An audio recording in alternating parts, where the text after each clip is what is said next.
Assalamualaikum warahmatullahi wabarakatuh. Halo semuanya. Di sini saya akan menjelaskan tentang jurnal khusus, pengertian, dan cara penyusunannya. Pengertian jurnal khusus. Jurnal khusus adalah jurnal yang digunakan untuk mencatat transaksi keuangan yang sering terjadi sesuai dengan jenis transaksinya. Penggunaan jurnal khusus akan lebih menghemat waktu, tenaga, dan biaya. Selain itu, memungkinkan adanya pembagian tugas atau pekerjaan dalam pencatatan yang dilakukan oleh beberapa orang sehingga proses pencatatan lebih efektif dan efisien. Perbedaan jurnal umum dan jurnal khusus. Jurnal umum terdiri dari 5 kolom, yaitu tanggal, nama akun, referensi, debit, dan kredit. Sedangkan jurnal khusus memiliki beberapa jumlah kolom. Jumlah kolom yang menyesuaikan kebutuhan pada kelompok transaksinya. Pada jurnal umum, pencatatan transaksi dilakukan secara kronologis. Sedangkan jurnal khusus, pencatatan transaksi dikelompokkan sesuai dengan jenis transaksi. Selanjutnya, jurnal umum digunakan untuk perusahaan yang jumlah transaksinya masih sedikit. Sedangkan jurnal khusus, posting dilakukan secara periodik di akhir bulan. Yang pertama, ada jurnal penerimaan kas. Digunakan untuk mencatat transaksi penerimaan uang tunai. Contohnya, penerimaan piutang, penerimaan dari penjualan tunai, setoran modal, penerimaan pinjaman utang, serta menerima pendapatan bunga bank. Ini contoh jurnal penerimaan kas. Yang pertama, Tuan Raka menyetorkan uang tunai sebagai penambah modal sebesar 10 juta. Setoran modal sebesar 10 juta masuk di akun debit di bagian kas sebesar 10 juta. Dan juga masuk ke akun serba-serbi modal sebesar 10 juta. Yang kedua yaitu pada tanggal 3 dijual secara tunai barang dagangan seharga 1 juta dengan memberikan diskon sebesar 10%. Di debit kas 900.000 dan penjualan sebesar 100.000. Dan di bagian kredit, masuk ke akun penjualan sebesar 1 juta. Selanjutnya, tanggal 5, diterima pembayaran transaksi tanggal 2 Januari. Transaksi yang terjadi adalah penjualan barang dagang kepada toko idola sebesar 2 juta dengan syarat pembayaran 3/10 N/30. Artinya, pembeli mendapatkan potongan 3% jika membayar dalam waktu 10 hari. Pada tanggal 2 Januari, perusahaan menerima pembayaran dari toko idola. Potongan penjualan dihitung sebesar 3% dari 2 juta, yaitu 60.000, sehingga kas yang benar-benar diterima perusahaan adalah 1.940.000. Dalam pencatatan jurnal penerimaan kas didebit sebesar 1.940.000 karena kas bertambah.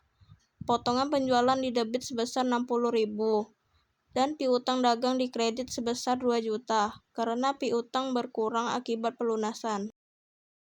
Di bagian bawah tabel ditunjukkan total jurnal, yang merupakan penjumlahan seluruh kolom debit dan kredit sebagai bentuk pengecekan agar pencatatan sudah seimbang. Selanjutnya, ada jurnal pengeluaran kas. Digunakan untuk mencatat transaksi pengeluaran uang tunai. Contoh transaksi jurnal pengeluaran kas. 1. Membeli barang dagangan kepada toko abadi seharga 200.000 secara tunai dan memperoleh diskon sebesar 10%.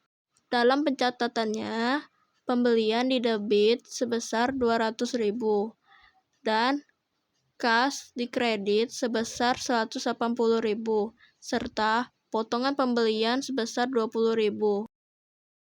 Pada tanggal 3, dibayar sewa gedung untuk masa 1 tahun sebesar 1.200.000.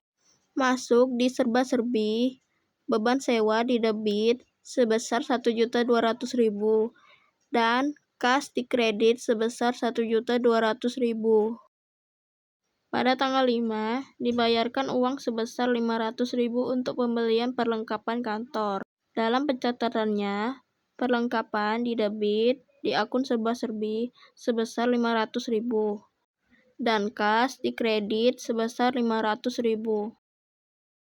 Tanggal 7, pemilik mengambil uang untuk kepentingan pribadinya sebesar 200.000. Pencatatannya sama seperti sebelumnya. Tanggal 9, melunasi pembelian barang dagangan pada tanggal 2 Januari. Transaksi yang terjadi tanggal 2 Januari, membeli dari toko kasih peralatan kantor seharga 500.000 dengan syarat pembayaran 2/10 N/30. Dan tanggal 9, ia melunasi pembelian barang dagangan pada tanggal 2 Januari. Potongan pembelian 2% dikali 500.000 sama dengan 10.000. Jadi, kas yang keluar 500.000 dikurang 10.000, yaitu 490.000. Pencatatannya, utang dagang didebit sebesar 500.000, kas dikredit sebesar 490.000, dan potongan pembelian dikredit sebesar 10.000.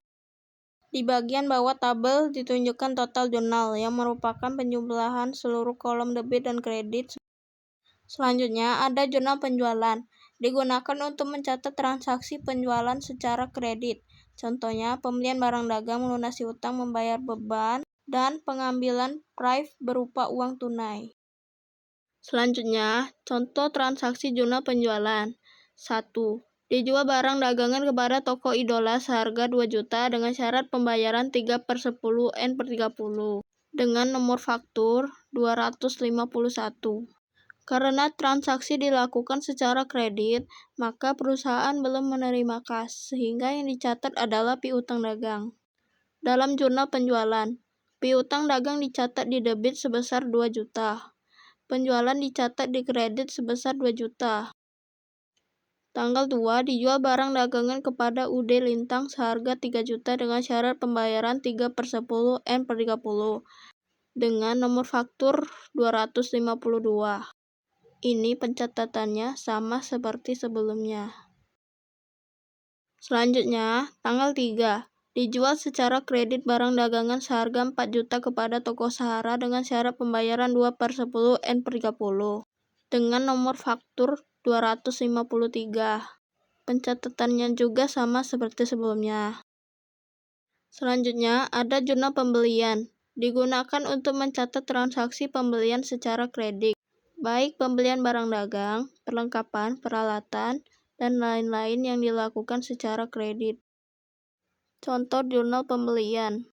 1. Dibeli dari toko kasih peralatan kantor seharga 1 juta dengan syarat pembayaran 2/10 N/30 dengan nomor faktur 85. Dalam pencatatannya, peralatan didebit sebesar 1 juta.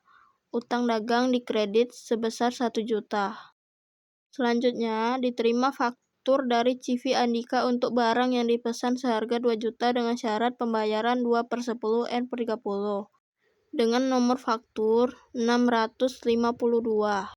Dalam pencatatannya, pembelian didebit sebesar 2 juta dan utang dagang dikredit sebesar 2 juta.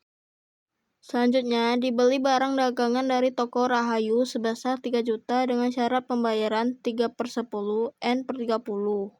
Dalam pencatatannya, pembelian didebit sebesar 3 juta dan utang dagang dikredit sebesar 3 juta.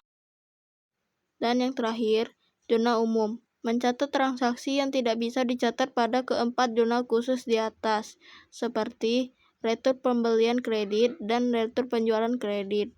Jurnal umum ini mencatat transaksi memorial, seperti prive barang dagang oleh pemilik. Pada tanggal 1, dikirim nota debit kepada CV Andika untuk barang yang dikirim kembali karena rusak seharga 300.000. Dalam pencatatannya, utang dagang didebit sebesar 300.000. Retur pembelian dikredit 300.000. Selanjutnya, pada tanggal 2, dikeluarkan nota kredit kepada toko Mandala atas barang yang diterima kembali karena rusak seharga 200.000. Dalam pencatatannya, retur penjualan didebit sebesar 200.000 dan piutang dagang dikredit sebesar 200.000. Selanjutnya, pada tanggal 3, dibeli barang dagangan dari toko Rahayu sebesar 3 juta dengan syarat pembayaran 3/10 N/30 dengan nomor faktur 365. Berarti dalam pencatatannya, prive didebit sebesar 100.000 dan penjualan sebesar 100.000 dikredit.